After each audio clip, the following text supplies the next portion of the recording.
सद्भाव इंजीनियरिंग में डर का माहौल है। स्टॉक लगातार नीचे गिर रहा है। दो तीन मेजर की पॉइंट्स है, उन्हें डिस्कस करते हैं।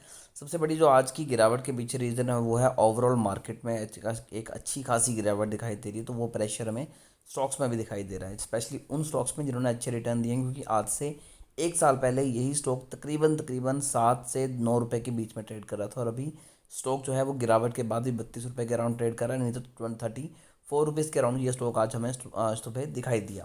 पिछले 5 दिनों की बात की जाए तो 7% की गिरावट, पिछले एक मंथ में 35% के रिटर्न, 6 मंथ में 85% के रिटर्न, पिछले एक साल में 216% के रिटर्न। मैक्स चार्ट आप सभी के सामने है। किसी टाइम पे स्टॉक 400 रुपये से ऊपर ट्रेड कर रहा था।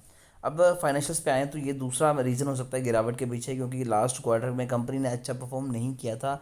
रेवेन्यू 30% डाउन हुआ था, नेट इनकम 11% डाउन हुई थी। लेकिन जो एक अच्छी चीज़ थी स्टॉक के बीच में वो ये थी कि ऑपरेटिंग इनकम 310% इंक्रीज़ हुई है, क्योंकि ओवरऑल स्ट्रक्चर को चेंज करने के लिए काफ़ी ज़्यादा मदद करती है। तो यहाँ से थोड़ी बहुत एक्सपेक्टेशंस भी हमारी स्टॉक को लेकर बढ़ती हुई नज़र आएंगी।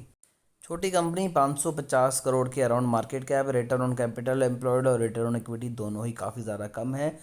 प्रमोटर होल्डिंग की बात की जाए तो 37.8 है, 81% शेयर्स प्लेज हैं, लेकिन 0.10% की होल्डिंग यानी कि बहुत कम होल्डिंग प्रमोटर ने इंक्रीज़ की हुई है। Sales year on year basis पे 6% डाउन हुई थी। प्रॉफिट कंपनी का 86% बढ़ा था। सेल्स कम हुई तो प्रॉफिट कैसे बढ़ा, तो ये भी जवाब हमें यहाँ पर देखने के लिए मिलेगा। सेल्स कंपनी की हुई थी 301 करोड़ की, और एक्सपेंस हुए थे 245 करोड़ के। तो इस हिसाब से कंपनी का प्रॉफिट अच्छा होना चाहिए था, यहाँ पर आप देख सकते हैं। लेकिन फिर भी अगर हम नेट प्रॉफिट की बात करें तो वो माइनस में था। उसके पीछे रीज़न क्या था, वो था अदर इनकम।